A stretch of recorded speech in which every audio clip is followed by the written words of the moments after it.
야당에서는 대통령이 북한을 자극해서 국지전을 벌일 것이다라는 얘기도 꺼내 들었습니다. 글쎄요, 들어보시죠.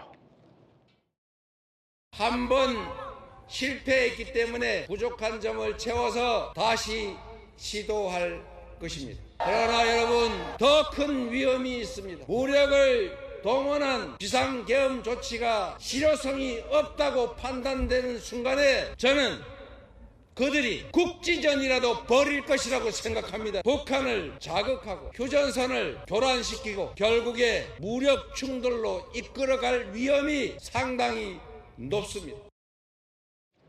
글쎄요, 전쟁 국지전을 벌인다? 라는 주장. 국지전까지 벌인다. 어떻게 보십니까? 지금 대한민국 사회는 비상계엄 전과 후로 나뉩니다. 네. 전이었다면 저는 국지도발하지 않겠냐라는 얘기에 대해서 사람들이 에이 설마 그렇게까지 하겠어라고 하겠죠. 근데 이제 비상계엄을 겪고 나니까 그렇게까지도 할 수 있겠다. 왜냐하면 지금까지 합리적, 상식적 이렇게 생각했던 것과 지금 전혀 벗어나는 비상계엄까지 했던 대통령 아닙니까? 그렇다면 국지도를 못할 게 있겠습니까? 지금 합리적인, 상식적인 판단을 하는 분이 아니란 게 이번 비상계엄으로 드러난 거 아닌가요? 그렇기 때문에 저는 저런 예측까지 충분히 가능하다라고 볼 수 있고 네네. 제2의 비상계엄, 제3의 비상계엄 제가 아까 말씀드린 것처럼 김영현 전 국방부 장관이 중과부적이다, 수가 부족했기 때문에 대적할 수 없었다라고 말을 한 것 자체가 지금 문제의식을 아이고 수가 부족했다, 우리가 뭐 밀어붙이지 못했다 이렇게 판단하고 있는 거잖아요. 비상계엄이 잘못되었다는 판단이 지금 전혀 없는 겁니다. 지금 대통령의 사후 발언들만 보더라도 내가 무슨 잘못이야? 야당이 이렇게 잘못했기 때문에 내가 바로잡으려고 했던 건데 내가 무슨 잘못이야? 이런 마인드를 갖고 있는 분이라면 충분히 제2의, 제3의 비상계엄도 실시할 거도 남을 뿐이라는 거죠. 그렇기 때문에 저희는 이 대통령의 직무를 정지시켜야 된다. 너무 위험하다. 이 정도의 상상력을 갖고 있는 사람은 너무 위험하다는 말씀을 드리는 거고, 아까 다른 패널 분들께서도 탄핵 사유는 된다. 하지만 다른 뭐 국익의 판단 이런 것들이 필요하다고 하셨는데 그 판단은 저희가 하는 게 아닙니다. 국회가 하는 것도 아닙니다. 헌법재판소가 할 문제죠. 그리고 헌법재판소에서도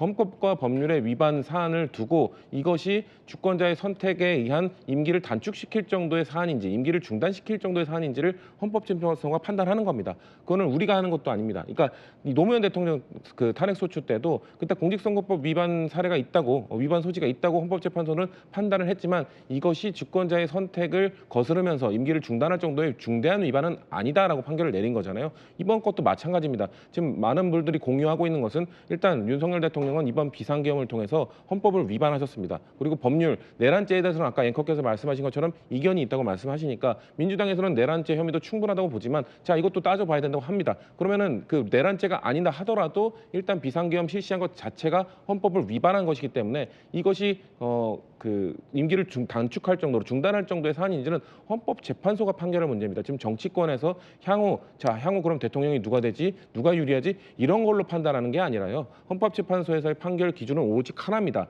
주권자의 선택을 중단할 정도로 임기를 중단할 정도로 중대한 법률적 헌법 위반인가를 그걸 판단하는 것이지 정치적 상황까지 고려해서 여기는 면죄부를 줘도 된다 이런 판단을 내리는 게 아닙니다. 그렇기 때문에 민주당이 주장하는 것은 이번에 반드시 헌법재판소의 판결을 받을 만한 충분한 탄핵 사유가 있기 때문에 이번에 탄핵소추안을 통과시켜야 된다는 말씀을 드리는 것이고 국민의힘에 저는 숨어있는 8표 충분히 나올 수 있다고 생각합니다. 예, 이재명 대표의 저 국지전 주장과 관련해서 사실은 계엄으로 인해서 많은 국민들이 놀라 있는데 야당 대표가 그것과 관련돼서 온당하고 예리한 지적을 하는 것은 야당 대표로서의 역할이긴 합니다만 근거 없는 이 전쟁을 운운해서 국민을 더 불안하게 만드는 것에 대해서도 사실 뜨거운 비판과 논란이 있거든요. 예를 들어 신났냐? 라는 비판도 제기되고 있어요. 야당을 향해서. 어떻게 보십니까? 그렇습니다. 뭐 신났겠죠. 속된 말로 정치적으로 이해관계 따진다면은 이재명 대표 입장에서는 신났습니다. 왜? 지금 사법적 리스크를 넘어설 수도 있는 그동안 이재명 대표 입장에서 본다면은 재판을 계속 늘렸습니다. 왜? 대통령 임기가 끝나고 자기가 대선 후보만 되면은 대법원에서 대선 후보를 어떻게 사법 처리할 수가 없습니다. 그때까지 시간을 늦추고 그리고 이제 시간 늦추면 안 되니까 대통령 임기를 단축시키려고 이야기를 했었는데 대통령이 스스로 자살행위를 한 겁니다. 스스로 자해행위를 한 거예요. 그러니까 얼마나 속된 말로 기쁘겠습니까? 국가적으로는 비극이지만은.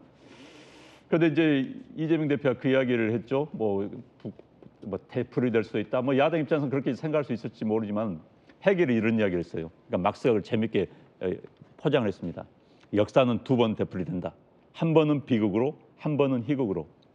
두 번째 그런 일이 일어난다면 비상계엄령이 일어난다면 희극으로 끝날 겁니다. 왜? 군 지휘부가 듣지를 않지요. 듣겠습니까? 이번 사태 때 군 지휘부도 따라서 하긴 했지만 엄청난 교훈을 얻었을 겁니다. 이런 터무니없는 명령에 따랐다가는 어떻게 될지 모른다는 거 알기 때문에 다시 한번 비상계엄령을 내린다 한다 하더라도 군 지휘부가 따를 이유가 없습니다. 게다가 북한이 뭐 예를 들어 우리 영토를 침입했다면 우리가 강하게 그럼요. 국지전을 벌여야겠는데 가만히 있는 북한은 우리가 먼저 쳐들어가거나 국지전을 유도한다. 이건 상상 초유의 일인데. 비밀 예. 없는 시대입니다. 내부에서 어떤 제보가 나올지 모르는데 지금 공무원 사이에서도 그렇게 함부로 할 수가 없습니다. 끝나고 사건이 벌어지고 나면 내부 제보자가 반드시 나타나게 돼 있습니다. 그렇기 때문에 공무원들, 군인들도 공무원입니다. 공무원들이 그렇게 무모한 일을 할 수가 없다는 생각이 들고요. 뭐 좋습니다. 뭐 그런 거 대비한 건 좋지만은 그런 것 때문에 사회적 비용이 드는 거, 사회적 비용에는 국민들 불안까지 포함되는 겁니다. 그런 것을 이야기할 필요는 없다는 생각이 듭니다. 네. 자, 여러분은 어떻게 생각하십니까?